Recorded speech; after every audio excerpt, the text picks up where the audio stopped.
Welcome to the Becoming Aware podcast, where I, Genevieve Faulkner, share what I'm becoming aware of. Welcome to the Becoming Aware podcast. My name is Genevieve Faulkner, your host, and if you're watching this on YouTube, hi. So today I wanted to talk about telepathy. So using the capacity, how you can use it in your life, but also what happens when you're being the effect of it. I thought I would start just by sharing a little bit about my telepathic journey. I know that some of you will have heard this before, but if you have just stumbled across this video, I've always been someone that has been quite psychically aware and telepathic. Growing up, that was more of a curse for me. So I developed anxiety, depression, and had to be medicated for a number of years in my teens because I was so weighed down by the emotional energy that was around me. At the time, I didn't realize that's what was going on. I just thought that energy was me. And it wasn't until I started to explore the psychic realms at around 17, I found a psychic healer and then, started doing Reiki sessions and then started going to her psychic development classes, that I began to kind of get a sense of me beyond what it was that me beyond the environment. And that increased greatly when I discovered theta healing, and had a lot more Reiki sessions within, years that came after that. When I was about, 21, 22, I had a relationship with a soulmate that I believe connected with me to kind of open a couple of doors for me. I think that sometimes we have these soulmate connections to do that. They assist us to reclaim parts of us that we've kind of shut off from or that we're not aware of, or they kind of open doors to, different futures and realities. So I believe that this person was one of those people. One, he helped open the door to me being an adventurer, like traveling. I traveled a lot more after that relationship. But two, he helped me to really claim or acknowledge my telepathic ability. So the second I connected with him, I had this ability to just really be aware of him, and to the point where I could know in my mind where he was. I could know, where I'd need to go to meet up with him, or, I knew where he was. And I could kind of hear his thoughts and whatnot. And that was kind of a journey for me that went on for quite some time after we broke up, because I couldn't get this guy out of my head. And it wasn't until I went to London and I was at the College of Psychic Studies and saw a psychic that she was kind of I was saying, how do I get this person out of my head? And she was like, you're telepathic, you're having this communication with him. That's what's happening. That's why you can't get him out of your head. And that's when this kind of light bulb went off, and it was just kind of okay, that's what's going on. When soulmates show up to kind of gift us, parts of ourselves, or gift us this door into something that we haven't kind of explored before, when we get the gift, then the intensity of the relationship dissipates. And that's pretty much what happened with that relationship. Once I got, oh my gosh, I'm so telepathically connected to this person, I can communicate with them on this level, the relationship was kind of faded off and was done. But I decided to then train at the College of Psychic Studies in that psychics class, and that is where I met my ex-husband. And after the class, we, got together and did long distance for 3 years, me being in the Middle East, him being in London. And that was able to work, I believe, partially because we had this energetic connection where we could kind of tap into each other's worlds and be aware of each other's thoughts or emotions, from this distance. So the distance wasn't really that real for us. It was easy to maintain the relationship. And so I've had this gift of relationships all the way along where, I've been able to develop that capacity. I will say, the ending of that relationship, because it was such a long time having that telepathic link, it was a bit of a challenge for me moving, through my separation and then divorce, being so aware of his thoughts.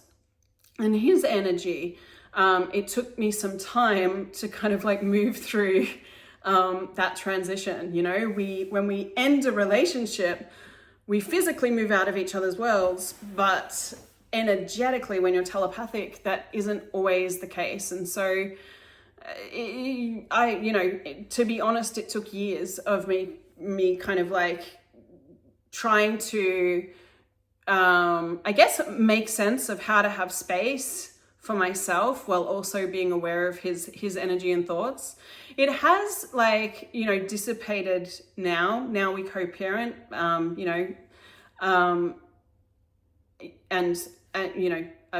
very grateful of the relationship that we have now. And I am still aware of his thoughts sometimes, but I'm aware that they're his thoughts. And because of the work, that I've moved through beyond that relationship, it doesn't have the charge. Whereas in the beginning, it was kind of like, I don't know how to like have, I don't know how to have my own space in this. So it is a process sometimes, and I'm just sharing that because if any of you are going through a breakup and you've had that kind of connection with someone, just know that it does shift over time.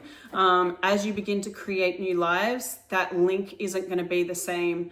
So you will begin to develop that space for yourself.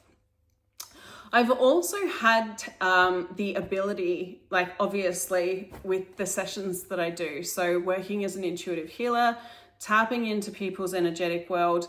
People's energy talks to me in many different ways. So I perceive energy or see energy kind of through my eyes. It's kind of like parts of people's energy in a session. They may be having a verbal conversation with me, but their shoulders will suddenly start talking to me, like, not like with words, but it's like they get very loud. It's like somebody shoving something in your face, right? It's like, they're like, pay attention to me. And so I have the ability to see energy, kind of hear energy as well, and feel energy very much, but also thought forms. And so in sessions, I'm able to kind of receive the information telepathically through people's thoughts. Not all the time, but most of the time that will happen. I also have sometimes clients, the second they book the session or they're thinking about booking the session, I start to receive the download of what it is that the session's going to be, or the information that they want to gift to me, or what it is that they want to change. And I love that because it's kind of like when they're thinking about all of that, it's like, yeah, let's go, let's do this. That said, there was a time on my journey where it wasn't that way, meaning that I wasn't quite as aware of that. And so I would have these experiences where people would book sessions with me, and maybe like 3 days before, I'd start having this really strange experience of physically having all these things occurring. And then the person would come to the session and explain what they wanted to change. And then I'd just be, the penny would drop and I'd be like, oh my God, like my physical reality is just molded into like some weird mutation of partially their reality, and I've just experienced some of their reality. And part of the reason why that occurred is because I wasn't acknowledging the telepathic connection that I was having with them when they were thinking about the sessions, and then sending that energy to me. And so when you're not acknowledging the telepathic connection that you have, that's what can happen. Instead of that energy flowing through you and you just receiving the information and being like, cool, got it, let's go. It can stick in your world. And that's where you begin to physically create something in the physical realm that feels a little bit more like somebody else's reality instead of your own. So take note of that. Like if you're somebody that does have telepathic connections around you, or close connections around you, and you haven't fully acknowledged the telepathic link that you have with them, maybe it's time to start to look at what is each of these people's realities? What are their thoughts? How do they function? And what ways am I aware of that I haven't acknowledged? And is there any part of that I'm actually mistaking for my own energy and creating from their space? Because if you start to not resist the worlds or the universes of the people around you, but actually include them in your world and be aware of them, yet at the same time not allow yourself to be affected by it. Just, okay, that's their universe, that's how they function, that's what they're thinking, that's how they're feeling. But that's not my reality, and that's not my energy, and that's not, I'm not required to do anything with that right now. Then you don't have to be influenced by it. But if you are shutting out your awareness of your telepathic capacity and having all of these relationships, and at the same time possibly in resistance to some of what it is that the people are thinking or feeling, whether that be about you or about, their world, then you can end up having that energy stick to you. And that's where it begins to influence what you're creating physically. So the key to being able to have ease with telepathic ability or awareness is to acknowledge it, really acknowledge it, to be present with it, to not resist it. Okay? If this is something that you want to kind of develop, there's a couple of things that you've got to make sure that you're doing, I guess, like in order to have ease with telepathic ability or psychic ability. One, you've got to make sure that you're not wanting to develop it from a place of escapism or avoidance of the physical realm. So if you're hating your life right now and you've decided you want to develop your psychic capacities because you hate your life and you want to avoid it, that is where you're going to end up creating all sorts of issues for yourself. So you want to make sure that you're working on whatever it is that you're not enjoying, that you're wanting to avoid, and looking at what you need to choose to change that.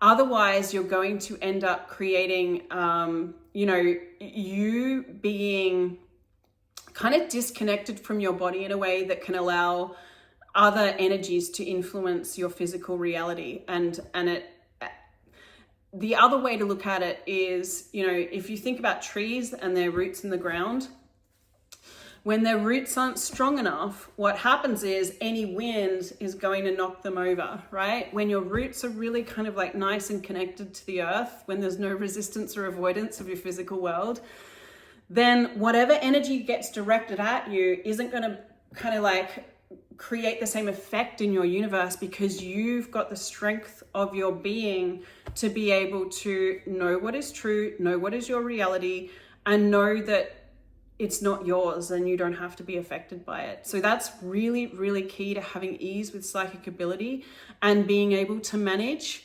what gets thrown at you telepathically. Because although it sounds like all fun, and a wonderful experience when you're connected to people psychically, it's not always the case. Like if you're aware of like what people are thinking telepathically, sometimes they're thinking such wonderful things.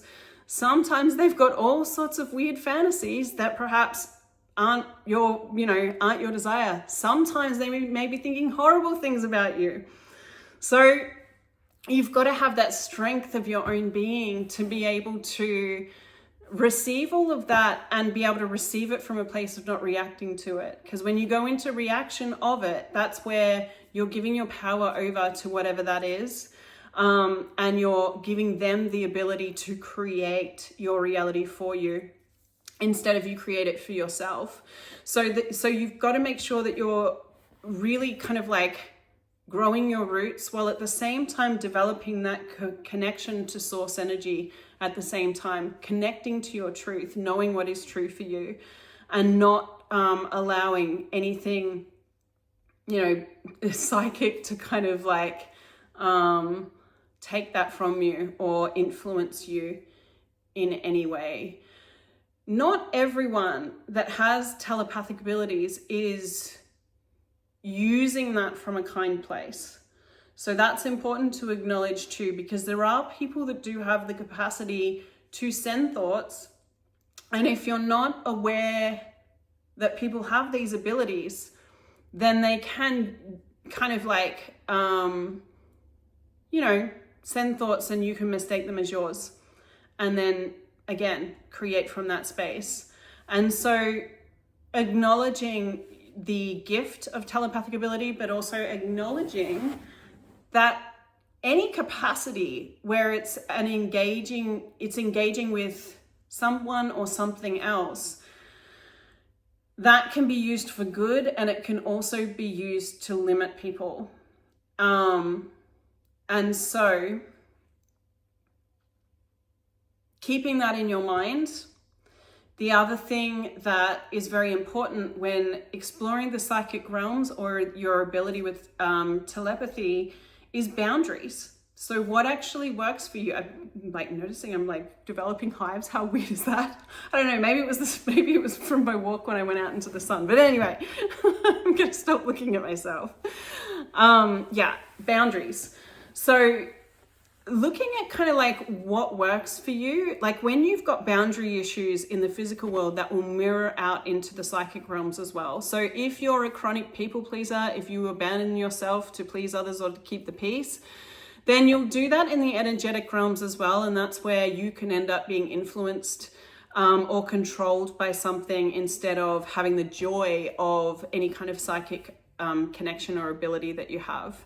And so it's looking at and being very clear about what is your space, what works for you in relationship, how can you kind of like assert your boundaries in a way that is very clear, right? If you're clear on what your boundaries are, then it's easier to assert that onto, in a relationship. Whereas if you're not quite sure, because you've been so used to perhaps accommodating everybody else, that's where, or if there's lots of trauma and you've learnt to fawn, that's where you'll have a tendency to merge with other people's realities and not perhaps know your own to the same degree. Now, people that have had that kind of trauma, they are often incredibly psychic because that's part of the learned coping mechanism that they've developed in order to keep themselves safe.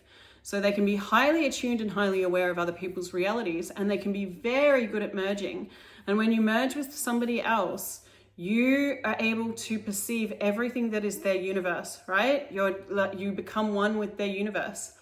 And so it's important to acknowledge that, because if you're somebody with that kind of programming, the second you get in a relationship or around other people, you may be doing this, and then you lose your sense of yourself, okay? And that ends up limiting what you can create as your reality, because you're constantly, no matter who you're around, you become a different person each time, because you're just accommodating or becoming whatever energy that person requires you to be based upon their programming or points of view or judgments of you. So if you're wanting to explore the psychic realms or your ability with telepathy, one, make sure that you're not avoiding the physical world. Make sure that you're creating that nice grounding for yourself. Two, acknowledge not everybody is choosing to be kind with that capacity, and awareness is key. Being present in question with regards to what it is that you're perceiving, and be very clear with regards to boundaries. And if there's stuff going on in the physical realm where you know that you've done these kinds of behaviors, acknowledge it and start to ask questions. Start to ask questions about what is your reality, what is actually true for you, who are you beyond all of the people pleasing that you've done or all of the merging that you have done, okay? Because yes, we all have the ability to merge, to be one with another, to be one with the universe. But in this realm, we have come here to have a physical experience as an aspect of the universe, right? Like we have created our beings being a certain way to have a certain experience for ourselves.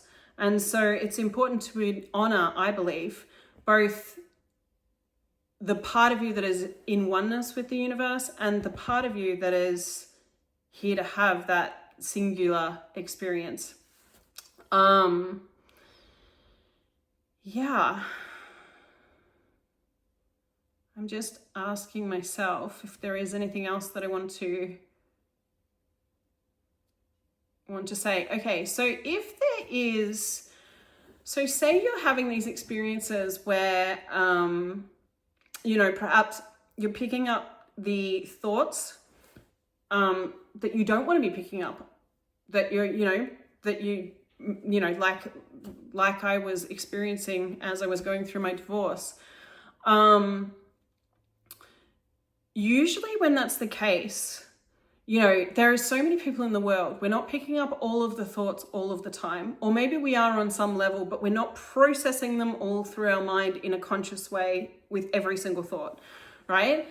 And so when there's kind of like this awareness of people's thoughts, there's usually some sort of significance with regards to that relationship. There's usually something that has put you on a wavelength where you're picking up the thoughts and hearing them louder than other people's. And so one thing that you can do to help yourself, if you've had that situation, is look at what are the beliefs, what are the points of view that you have with regards to this person. Sometimes there can be a power imbalance. Sometimes there can be, different emotions that are connected to like a codependent type dynamic, a trauma bond, an obligation, feeling guilty if you don't acknowledge the person, all of that kind of stuff. All of that kind of stuff creates more of the intensity. So if you kind of like work through whatever is stored within your subconscious with regards to the person, usually the picking up on their thoughts will dissipate and release. Like it will become less significant, and then you can kind of be more centered in your own space. With regards to the ability, like if you're somebody that wants to actually learn how to do this, it's very easy. Like receiving thoughts is very much, mostly, I guess, like from my point of view, is just the acknowledgement, because we're doing it all of the time already, most of us, unless we've got massive barriers to, the world around. We tend to be picking up on the thoughts of other people. So it's acknowledging when you're receiving information. Other people's thoughts will often have like a denser energy for me than my own thoughts. So like, or they're kind of, I don't know. I don't know how to describe it, but I guess dense works. They're kind of, a little more solid in a way. So that's kind of how I know when it's somebody else's thought. When it comes to projecting or sending information, you can kind of do that by, one way is just kind of like focusing on the person and then projecting the energy of whatever it is that you want to communicate. And bear in mind that we all have different ways of receiving information. So some people receive a lot through feeling. Some people receive a lot through their visual abilities. Some people hear a lot, right? And so sometimes like it might be that you're projecting an energy, but they may not be able to receive it in the form that you're projecting it. And so sometimes there may be a need to try and find a different way to communicate energetically in order to send the information in a way that they can receive it. And even just asking that question, like, how can I send this information in a way that they can receive it, may assist them to begin to receive that information.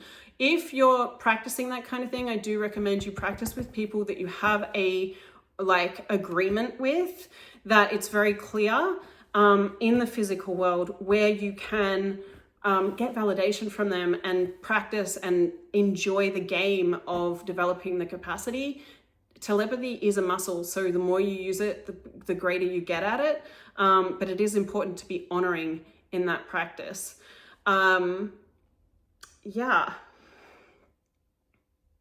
Anything else? I think that's it. The only other thing is, if you don't have anyone that you want to practice with, but you do want to develop this, there are ways in which you can do that. So psychic development classes, theta healing. The Theta Healing Intuitive Child in Me class teaches telepathy. I don't teach that one at the moment. I used to teach it, but I don't teach it at the moment. But there are plenty of teachers around. You can go to the thetahealing.com website for that. What's great about a class is that it's just basically, a safe space for you to practice without any kind of trickery or without you getting overwhelmed with any kind of information that you're getting. So sometimes it can be good. If you're wanting to explore the psychic realms, it can be good to have that kind of support network around you so that you're not getting lost in what it is that you are you know, exploring. So yeah, I hope that contributes to you guys. And if you have any questions, feel free to leave comments. And yeah, if there's anything else you'd like me to do a video on, just let me know. Thanks for listening, guys.